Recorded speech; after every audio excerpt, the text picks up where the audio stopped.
Good morning, students.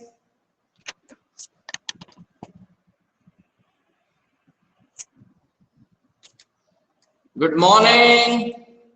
Yes, someone reply. Good morning, sir. Good morning. Good Good morning, morning, sir. Chaitanya. Good morning, Beta. Okay, so Morning, sir. yes, good morning, Divyanka. As I can see, around 15 students are live now. Okay, we'll wait for just 1 minute.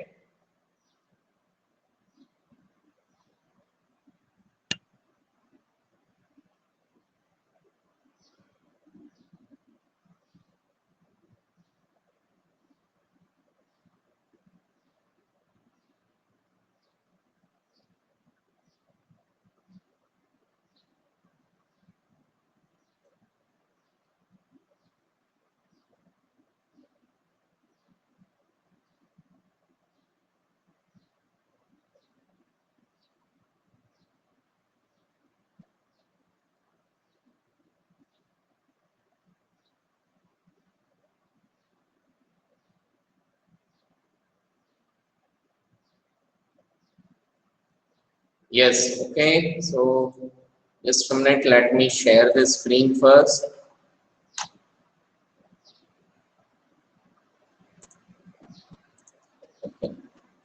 Yes. Is the screen visible now? Yes, sir. Yes, sir. Okay, ठीक है बेटा, है ना? So Yes, sir. well, so once again, good morning to all of you, those who are live right now. Okay, and we hope that rest of the students would join us soon. And so, just to someone, please help me. The section where we were, okay, in our last explanation. I think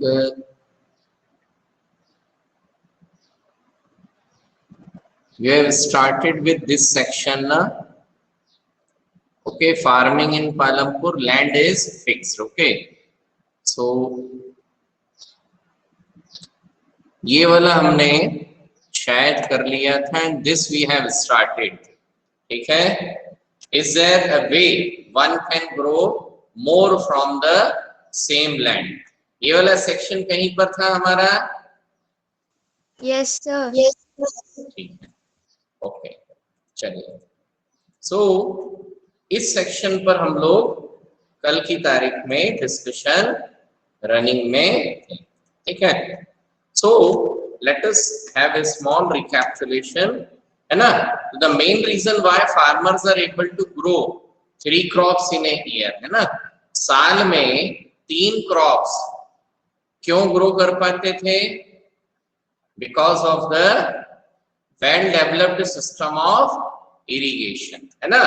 सिंचाई की सुविधा, irrigation की facilities वहां पर कैसी है? Well developed है. ठीक है? Electricity came early to Palampur, यानी काफी सालों पहले इलेक्ट्रिफिकेशन पालमपुर में हो गया था. सो फार्मर्स ने क्या, कुएं और ट्यूबवेल डिगअप करवाए और इलेक्ट्रिसिटी की मदद से वो लोग क्या करते हैं, अपना खेतों में पानी देते हैं. ठीक है? It's major impact was to transform the system of irrigation. बिजली आने के बाद बहुत सारी सुविधाएं हुई, है ना? घरों में लाइट आई और भी बहुत कुछ, परंतु सबसे मेजर इंपैक्ट कौन सा हुआ? Transforming the system of irrigation. सिंचाई करने का जो तरीका है वो क्या हो गया? बदल गया. ठीक? Persian wheels were till then used by farmers to draw water from the wells and irrigate small fields. उस समय तक कुओं से पानी निकालने के लिए किसका यूज होता था बेटा? पर्शियन व्हील्स का. किसका यूज होता था? यस, संध्या.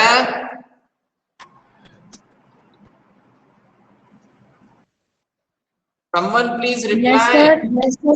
हाँ, बीच बीच में एक आध बार आवाज आना चाहिए, नहीं तो लगता है कि डिस्कनेक्ट हो गए.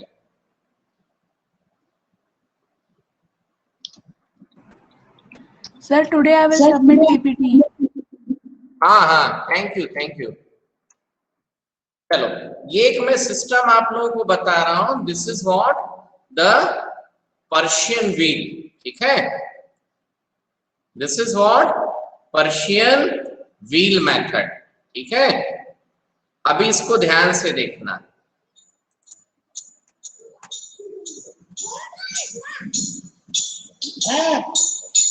देखो, इसकी मदद से क्या है, कुएं से क्या निकाल रहे हैं, पानी। देखो ध्यान से,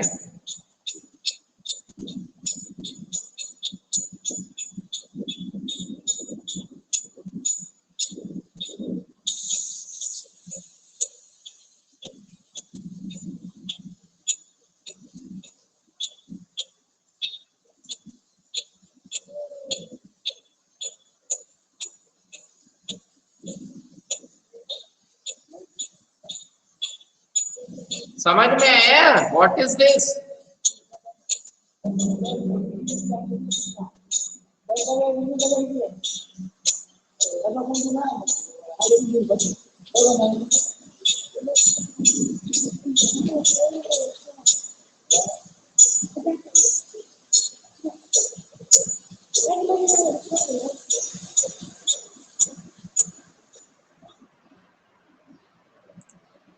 गॉट इट बेटा? Yes, sir. Yes, sir. ये जो सिस्टम था, ये क्या कहलाता है, पर्शियन व्हील। परंतु इसमें क्या दिक्कत थी, स्पीड ऑफ वाटर कैसा होगा, लेस होगा। पानी निकालने की जो स्पीड है वो कम होगी। इसलिए स्मॉल फील्ड, छोटे मोटे खेत, लेस एग्रीकल्चरल लैंड में क्या किया जा सकता है, इरिगेशन किया जा सकता है, ठीक है ना। So people saw that the electric run tube wells could irrigate, है ना। जब इलेक्ट्रिसिटी आई तो लोगों ने क्या देखा, लोगों को क्या एक्सपीरियंस हुआ कि इलेक्ट्रिक रन ट्यूबवेल्स, इलेक्ट्रिसिटी से जो ट्यूबवेल्स चलते हैं, they can irrigate larger area of land more effectively. यानी इलेक्ट्रिसिटी की मदद से ज्यादा बिगर एरिया में क्या किया जा सकता है, इरिगेशन किया जा सकता है। यहां तक बात आई समझ में? Yes, sir. Then Yes, the sir. first few tube wells were installed by the government. शुरू के कुछ ट्यूब वेल्स किसने इंस्टॉल किए थे, गवर्नमेंट ने, ठीक है। Soon farmers started setting up private tube wells, और जल्दी ही फार्मर्स ने अपने लिए, खुद के लिए प्राइवेट ट्यूब वेल्स सेटअप करना शुरू किए, ठीक। As a result, by mid 1970s, the entire cultivated area of 200 hectare was irrigated, जिसके कारण 1970 आते आते, यानी आज से हम कैलकुलेट करें तो 51 इयर्स बैक, यानी 51-52 साल पहले ही उन्होंने क्या, अपना लगभग 200 हेक्टेयर एरिया ऑफ लैंड क्या कर लिया था, इरिगेट कर लिया था। यहां तक बात आई समझ में अनुष्का दुधे?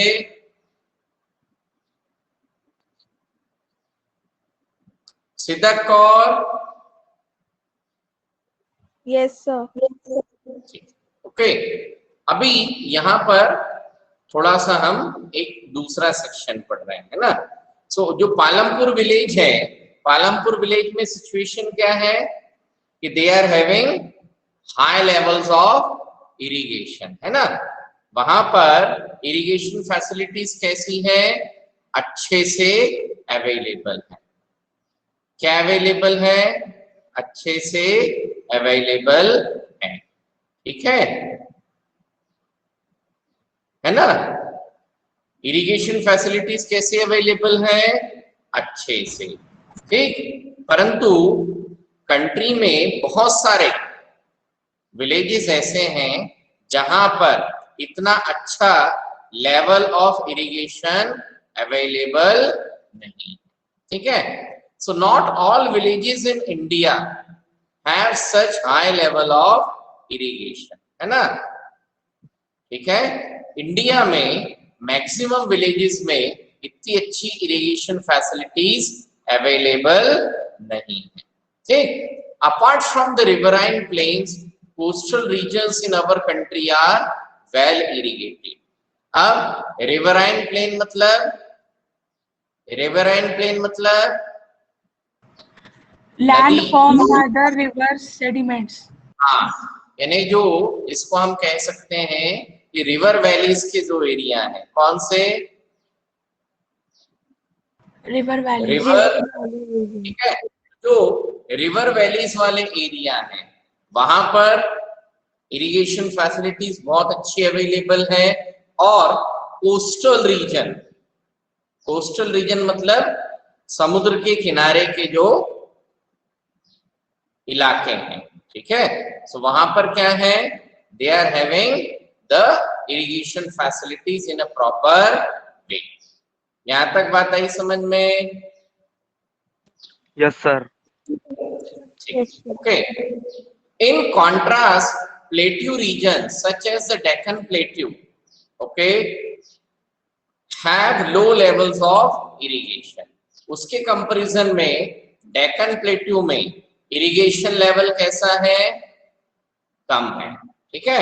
अब डेक्कन प्लेट्यू किस रीजन को कहेंगे, ठीक, तो जो नागपुर से नीचे तक का जितना बेल्ट है ना, नागपुर, हमारा पूरा महाराष्ट्र, ठीक है, state of Telangana, large part of Karnataka, तो ये सब क्या कहलाएगा, it is what, Deccan plateau. What is this, Deccan Plateau. Deccan ठीक है, Plateau. जो डेक्कन प्लेट्यू एरिया है, it has a low level of irrigation. Of the total cultivated area in the country, a little less than 40% is irrigated even today. और इस हिसाब से देखा जाए तो इंडिया में जो टोटल इरिगेशन लैंड या टोटल जो एग्रीकल्चरल लैंड अवेलेबल है, ठीक है, इंडिया में जो ओवरऑल एग्रीकल्चरल लैंड अवेलेबल है, ठीक है, उसमें से सिर्फ, ठीक है, कितना परसेंट, 40% जो है वो इरिगेटेड है।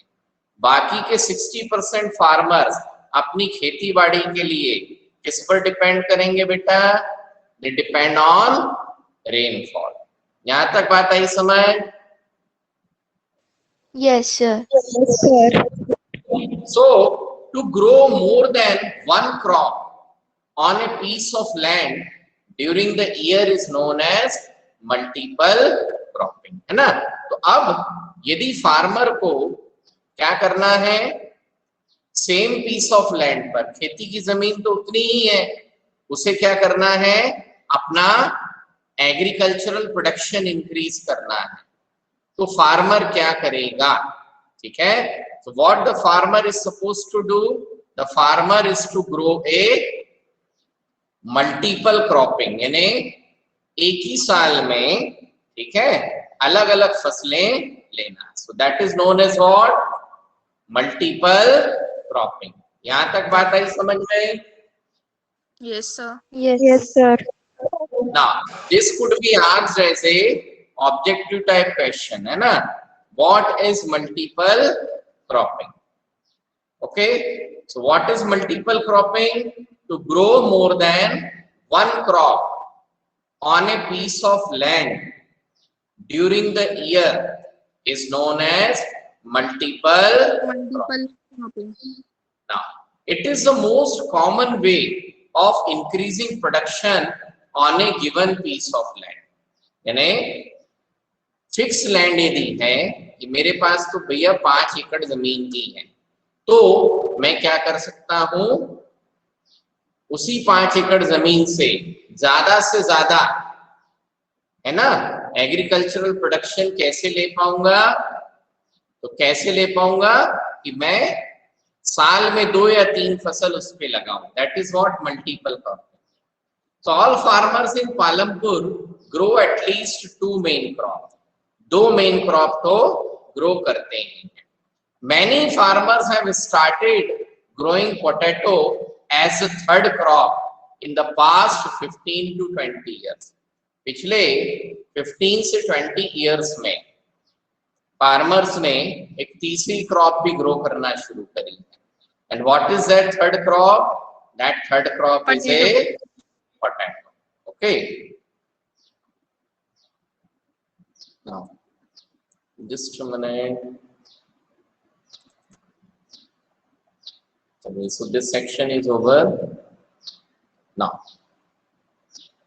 So for just a minute, na?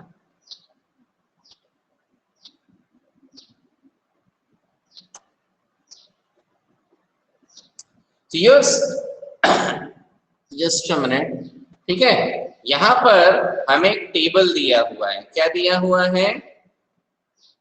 Table. Table. ठीक है. अभी ये टेबल बेसिकली क्या बता रहा है कि cultivated area in million hectare. ठीक है, यानी इंडिया में कितना हेक्टर एरिया जो है कल्टीवेटेड है ने उस पर खेती किसानी हो रही है, एग्रीकल्चर किया जा रहा है. ठीक है.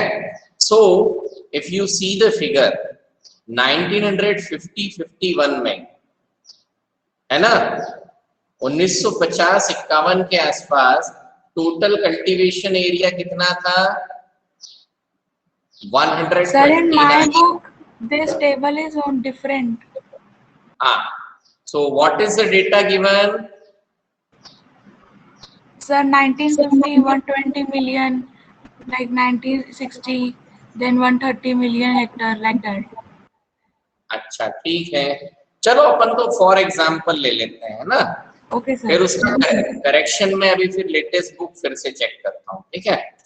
सो मान लो ये है, तो बेसिकली टेबल क्या दिया है कि 1950-51 में area of cultivation 130 million hectare के आसपास था. ठीक है.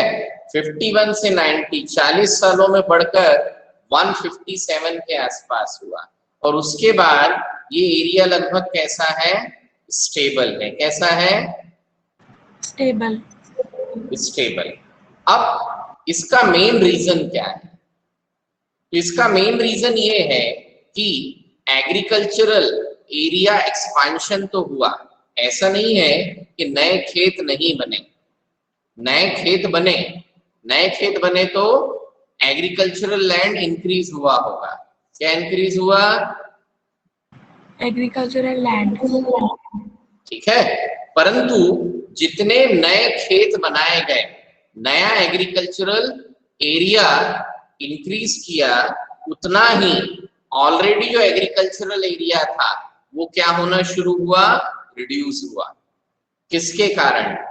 Due to the different infrastructural development. है ना. अब इंफ्रास्ट्रक्चरल डेवलपमेंट क्या था? जैसे 1950-51 में, है ना, मानिकगढ़ सीमेंट का प्लांट नहीं था, अंबुजा का प्लांट नहीं था, L&T प्लांट सीमेंट के नहीं थे. है ना. तो क्या हुआ कि फार्मर्स ने, अथॉरिटीज ने जितने जंगल काटकर या अनकल्टिवेटेड एरिया को काट के क्या बनाया? खेत बनाया, एग्रीकल्चरल लैंड बनाया. है ना. तो नया एरिया तो इंक्रीज हुआ, परंतु बहुत सारे पुराने एरियाज में क्या हो गए? दूसरे पर्पस के लिए जमीन यूज होना शुरू हुई, तो प्लांट बन गए. ठीक है. टाउन्स और सिटीज डेवलप हुए, विलेजेस का एक्सपेंशन हुआ. ठीक है. तो वो जो ओवरऑल एग्रीकल्चरल लैंड है वो क्या रहा? वहीं का वहीं रहा. कॉन्सेप्ट आया समझ में? Yes, Yes, Yes, sir. sir. Yes, sir. ना अब मेन बात इस टेबल में क्या है? मेन चीज ये है कि 2000 से लेकर आज यदि हम 2021 की बात करें, है ना, तो हम पिछले 20-21 साल का यदि सिस्टम चेक करें तो लगभग लास्ट 20 to 21 इयर्स में भी एग्रीकल्चरल लैंड कैसा है? वैसा का वैसा ही. Stable. जमीन स्टेबल है.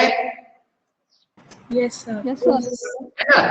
अब एग्रीकल्चरल लैंड स्टेबल है, परंतु 20 साल में पॉपुलेशन क्या हुई, स्टेबल रही या इंक्रीज हुई? Increase. इंक्रीज हुई, है ना। तो पॉपुलेशन इंक्रीज हुई, एग्रीकल्चरल लैंड अवेलेबल वहीं का वहीं है, तो इस इंक्रीज पॉपुलेशन को फीड अप करने के लिए, खाना खिलाने के लिए हमें क्या करना पड़ेगा, अपना एग्रीकल्चरल प्रोडक्शन बढ़ाना पड़ेगा या वैसा का वैसे ही चल जाएगा काम? बढ़ाना पड़ेगा. बढ़ाना पड़ेगा। Okay, and that is why it is important to increase the area under irrigation. इसलिए क्या जरूरी है, इरिगेशन एरिया बढ़ाना जरूरी है। क्या बढ़ाना जरूरी है? सर अगर इरिगेशन एरिया बढ़ाएंगे Irrigation मतलब वही area. पेड़ काट के वही सब करना पड़ेगा. नहीं ना बेटा, देखो इरिगेशन एरिया यदि बढ़ाना है तो पेड़ काटने की जरूरत नहीं है संध्या। So then what we will do? हाँ, what we have to do, जैसे फॉर एग्जाम्पल है ना, इरिगेशन एरिया इंक्रीज करने के लिए, अब इरिगेशन एरिया इंक्रीज करने का मतलब यहाँ क्या है? इसका मतलब ये है कि हम नॉन रेनी सीजन, मैंने जिस समय बारिश नहीं होती उस समय भी एग्रीकल्चरल लैंड्स में क्या पहुंचा सके, पानी पहुंचा सके। रेन तो पहुंचा ही नहीं सकते ना, पानी पहुंचाना है ना। तो अब क्या करेंगे, तो क्या करेंगे, डैम कंस्ट्रक्शन होगा। क्या होगा? Dam construction, canal. ठीक है, तो जब डैम का कंस्ट्रक्शन किया जाएगा और डैम कंस्ट्रक्ट करके कैनाल डेवलप की जाएगी, तो फिर क्या होगा, हम ज्यादा से ज्यादा एग्रीकल्चरल लैंड पर क्या भेज सकते हैं, पानी भेज सकते हैं for the purpose of irrigation. ठीक है, तो उसमें जरूरी नहीं है कि पेड़ काटना है भाई, जो नेचुरल है कि डैम कंस्ट्रक्ट करने के बाद जितने एरिया में पानी फिल होगा वहां तो हमको निश्चित रूप से पेड़ काटना पड़ेगा, उतना जंगल का नुकसान होगा, परंतु उसके कंपैरिजन में कहीं ज्यादा एरिया में हम क्या कर सकते हैं, इरिगेशन फैसिलिटीज प्रोवाइड कर सकते हैं। Getting the logic of it? Yes, sir. ठीक, so one way of increasing production from the same land is by multiple cropping, है ना। तो एक लैंड से, जमीन से क्या प्रोडक्शन बढ़ाने का, है ना, एक तरीका कौन सा है, the one way is Multiple cropping. Multiple cropping. ठीक, the other way is to use modern farming methods. ठीक है, और दूसरा तरीका क्या है कि हम हमारे खेती में क्या करें, मॉडर्न फार्मिंग मेथड्स यूज करें। ठीक है, खेती करने के मॉडर्न तरीके, जिसके कारण क्या हो सके, ज्यादा से ज्यादा प्रोडक्शन बढ़ सके। ठीक है, so second way is we have to adopt the modern farming method for higher yield. इस तरीके से खेती करें कि यील्ड मतलब उपज, खेती से प्रोडक्शन क्या हो, ज्यादा से ज्यादा। ठीक, yield is measured as crop produce on a given piece of land during a single season. ठीक है, ऐसे फॉर एग्जांपल ये जो हमारा एरिया है ना, जहां गढ़चंदूर के आसपास, तो यहाँ पर कुछ किसान, कुछ फार्मर्स क्या करते हैं, कुछ फार्मर्स यहाँ पर खेती करते हैं। Good morning Anjali and Saroj. Morning, sir. Yes, बेटा, Saroj is sitting with you. Yes, sir. Very good, है ना। So this is one more better way, है ना, कि कभी यदि हम मोबाइल नेटवर्क या किसी भी रीजन से क्या नहीं कर पा रहे हैं, क्लास अटेंड नहीं कर पा रहे, है ना, so we may go to our friends, है ना। तो एक सिंगल मोबाइल से भी दो लोग क्या कर सकते हैं, पढ़ाई कर सकते हैं, ठीक है। चलिए, वेरी गुड, ओके। सो एक ही सीजन में हम कितना अनाज पैदा करें। जैसे मैं इस एरिया का एग्जांपल दे रहा था, है ना। तो यहाँ पर फार्मर्स, किसान जो हैं, अभी विंटर सीजन में यानी अराउंड दिसंबर के आसपास गेहूं, वीट लगाएंगे। अब इस एरिया में क्या है, एक तो ठंड कम पड़ती है, गेहूं की फसल को जितनी ठंड चाहिए उसके कंपैरिजन में ठंडा कम है। दूसरा, इरिगेशन अवेलेबल नहीं है। तो यहाँ पर एकड़, 1 एकड़ में किसान मैक्सिमम 10 से 12 quintal, 10 to 12 quintal wheat produce कर पाता है, ठीक है। अब इसके कंपैरिजन में हम यदि इंडिया के उन डिस्ट्रिक्ट की बात करें जहां इरिगेशन फैसिलिटीज अवेलेबल है, ठीक है, सॉइल की फर्टिलिटी गेहूं की फसल को सूट करती है, in those areas farmers were able to get 20 quintal production from 1 एकड़। तो यहाँ 1 एकड़ से 10 क्विंटल आ रहा है, उनके पास 1 एकड़ से 20 क्विंटल आ रहा है। तो इनकम कैसी हो गई, हाफ हुई या डबल हो गई? ज्यादा, उन लोगों की इनकम डबल हो गई, ज्यादा हो जाएगी। अच्छा, मान लो किसी एरिया में, है ना, कैनाल इरिगेशन इतना अच्छा अवेलेबल है, डैम इतना अच्छा अवेलेबल है कि समर सीजन में भी उनके पास क्या है, इरिगेशन फैसिलिटीज अवेलेबल है ना। तो सर, जिस, हाँ बेटा, सर लाइक विंटर सीजन में हमारे यहाँ कम क्रॉप, मतलब कम क्विंटल आता है, तो समर सीजन में ज्यादा आता होगा क्योंकि पानी है उनके मुकाबले, दूसरे के मुकाबले। देखो बेटा, पहला जो फर्स्ट रिक्वायरमेंट क्या है, वाटर, क्या है, वाटर, है ना। अब यदि पानी है तो फिर सीजन का थोड़ा बहुत असर होगा कि भाई ठंडा इलाका है और पानी भी है तो प्रोडक्शन ज्यादा होगा, है ना। गर्म इलाका है परंतु पानी है, ठीक है, तो पानी थोड़ा सा प्रोडक्शन इंक्रीज करेगा, पर ठंडे एरिया के कंपैरिजन में गर्म एरिया में प्रोडक्शन थोड़ा सा लेस होगा, ठीक। परंतु यदि पानी है ही नहीं, पानी है ही नहीं तो कुछ होगा ही नहीं, कुछ होगा ही नहीं, है ना। समझ में आ रहा है, मतलब स्मॉल डिफरेंस थोड़ा सा होगा सीजन के तौर पे, सीजन के हिसाब से, है ना। Okay sir.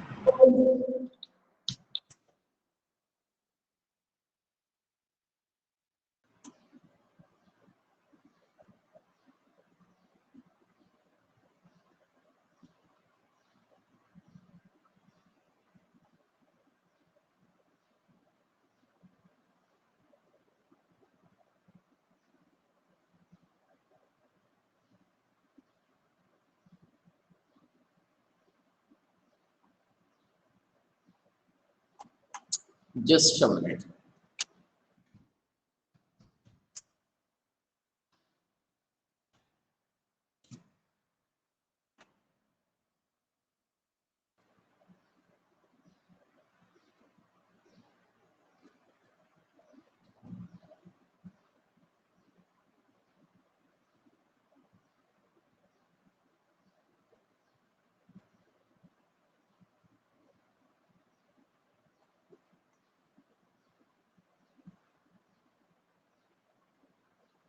अभी देखिए, ये एक मूंग का खेत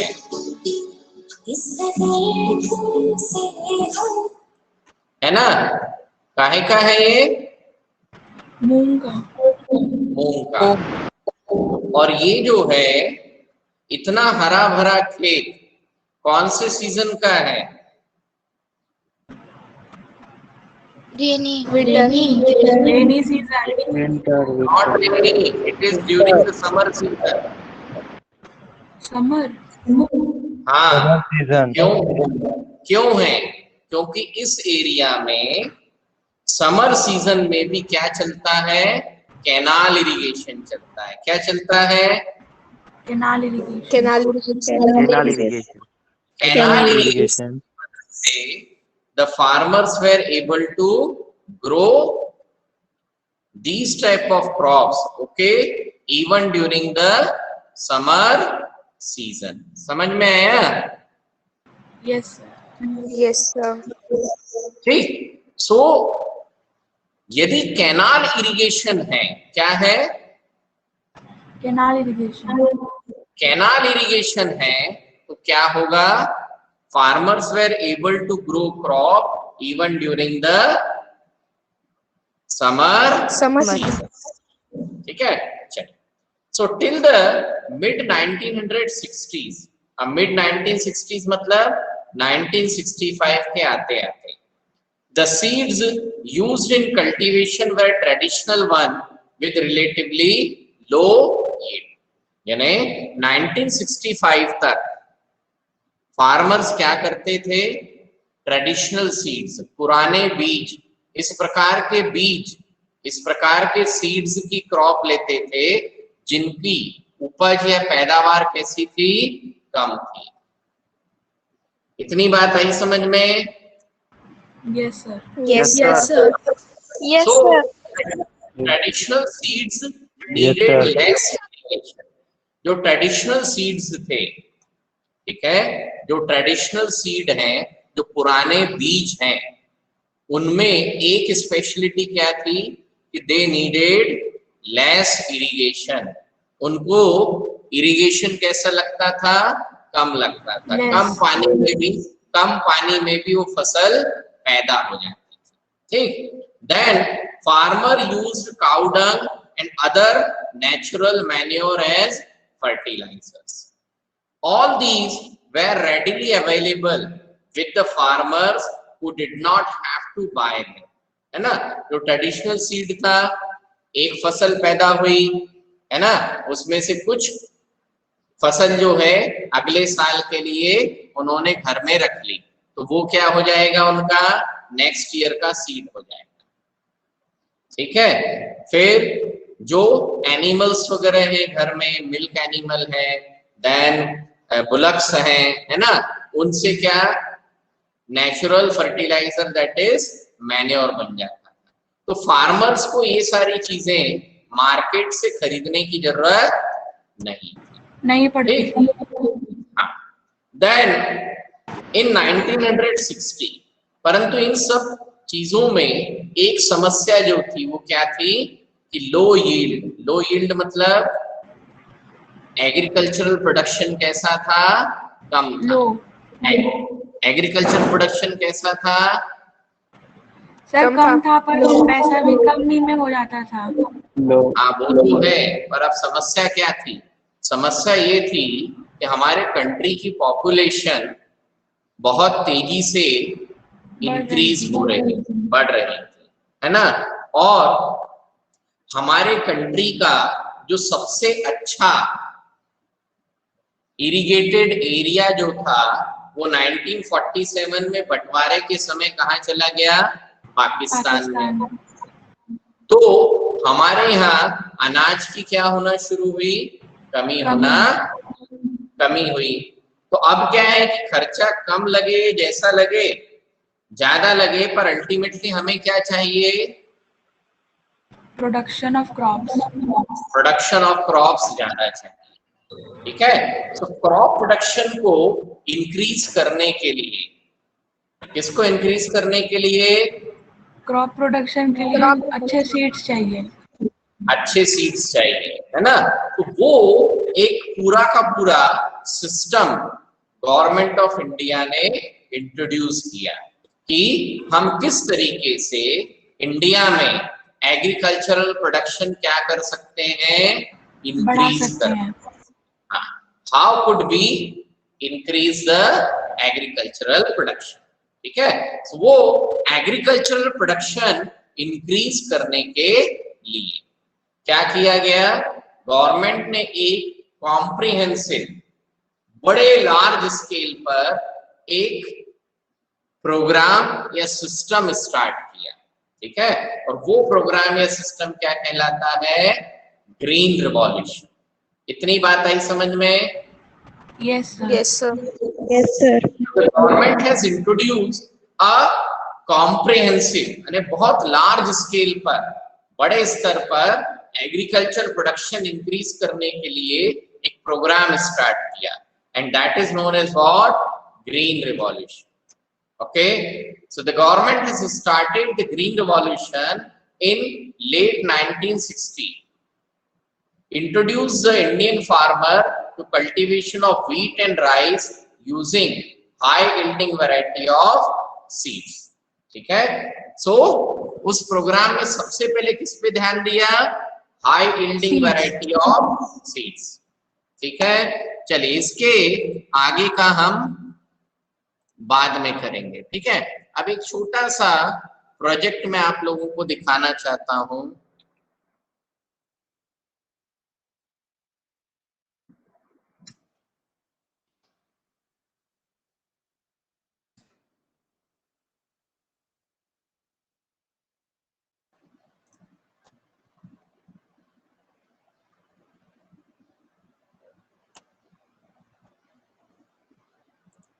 ध्यान से देखिएगा। Okay, is the voice coming? Yes, sir. Yes, sir. Yes, sir. Capabilities and skill by executing most of the pumping stations in the world's. अभी तेलंगाना स्टेट हमारे बगल में है ना? Yes, sir. Yes, sir. Telangana government ने एक लिफ्ट इरिगेशन स्कीम स्टार्ट की है। अब लिफ्ट इरिगेशन का मतलब क्या है कि जिस रिवर से ये लोग वाटर लेंगे, ठीक है, तो उस रिवर की जो बेड है उसकी हाइट बाकी के एरिया के कंपैरिजन में कैसी है? लेस है। कैसी है? Less. तो बताओ, पानी लोअर लेवल से ऊपर लेवल की तरफ फ्लो हो पाएगा क्या? No, sir. No, sir. इसके लिए फोर्स चाहिए। हाँ, फोर्स चाहिए ना भाई। तो जब हम बोलते हैं ना कि पानी ऊपर से नीचे की तरफ बह रहा है, तो वो क्या कहलाता है? Gravity flow. क्या कहलाता है? Gravity Gravity flow. flow. ठीक है, Gravity तो जो मैक्सिमम डैम प्रोजेक्ट बनते हैं, जो मैक्सिमम डैम के प्रोजेक्ट बनते हैं, वो ग्रेविटी फ्लो सिस्टम पे बनते हैं। परंतु यहाँ तेलंगाना में एक बहुत बड़ी रिवर है गोदावरी, और गोदावरी रिवर की एक और ट्रिब्यूटरी है जिसका नाम है प्राणहिता। क्या नाम है? प्राणहिता. अब ये जो दोनों रिवर हैं, ये रिवर की हाइट कैसी है? कम है। और कम है। तेलंगाना का बाकी का जो इलाका है, बाकी के एरिया की हाइट काफी ज्यादा है। यानी कुल मिलाकर डैम बनाकर ग्रेविटी फ्लो के जरिए क्या नहीं किया जा सकता? पानी नहीं ले जाया जा सकता। ठीक है, तो गवर्नमेंट ने क्या स्कीम बनाई? Lift irrigation. अब लिफ्ट इरिगेशन का सीधा मतलब क्या है कि रिवर पर एक पानी छोटा को सा लिफ्ट करना। पानी को लिफ्ट करना, तो लिफ्ट कैसे होगा? हाथों से होगा या इलेक्ट्रिक मोटर से होगा? मोटर। Electric motor. तो ये इलेक्ट्रिक मोटर से इतना पूरा का पूरा वाटर लेकर के, और ये कहां पर? कैनाल में छोड़ रहे हैं। कहां पर छोड़ रहे हैं? कैनाल। Canal. ये अभी कैनाल। पूरा Biggest multi-stage Kaleshwaram lift irrigation project. MEI approved Excalibur by completing the critical works and highest number of pumping stations in record time.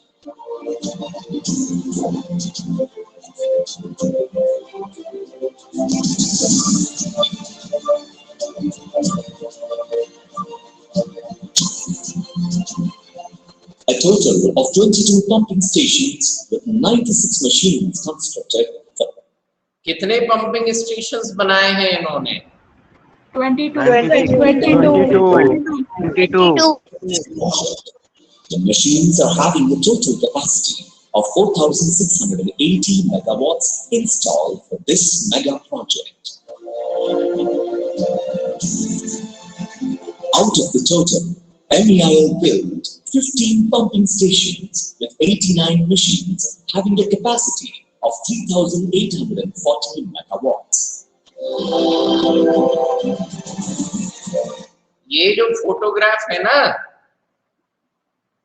Yes sir, pumps.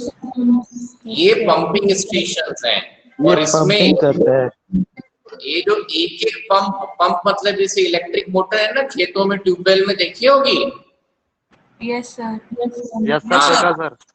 तो ये जो एक सिंगल है हमारे क्लासरूम के साइज के बराबर है। एक सिंगल क्लासरूम के साइज, एक सिंगल जो इंस्ट्रूमेंट ये दिख रहा है ना, yes sir. Yes, sir. Yes sir.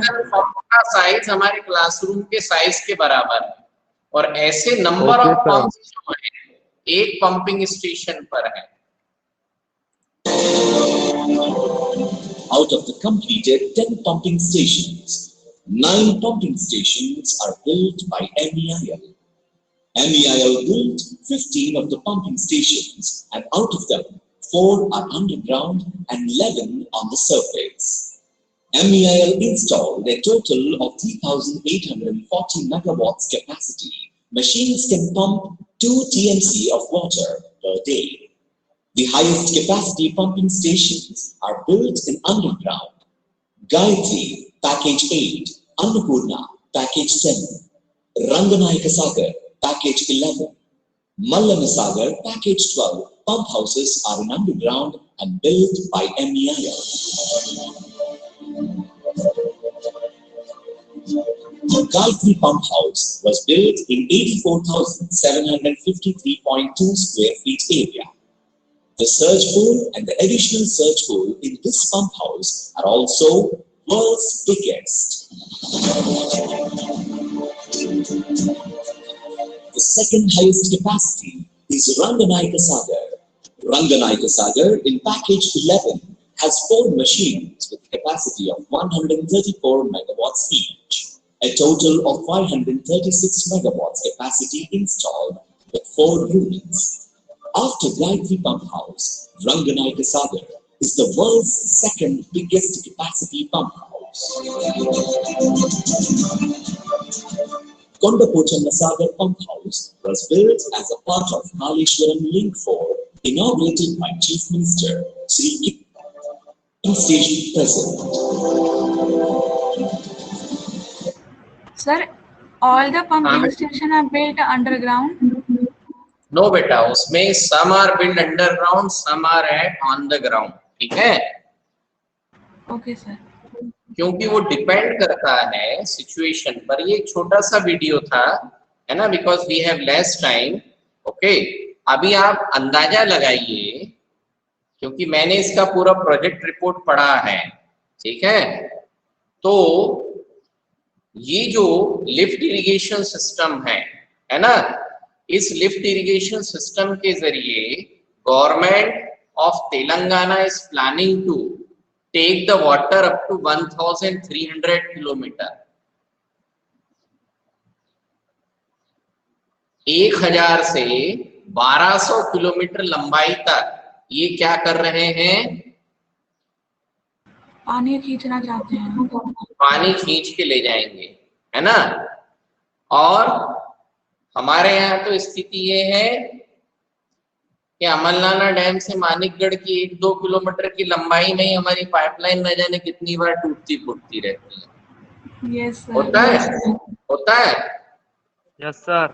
Yes sir. You can consider the scale कि 1200 किलोमीटर तक इस प्रकार की पाइपलाइन एस्टेब्लिश करना, इतना बड़ा पंपिंग स्टेशन कि नहर में पानी चल रहा। ठीक है, चलिए, well, so rest will discuss in coming sessions. So that's all for today. Thank you, sir. Bye.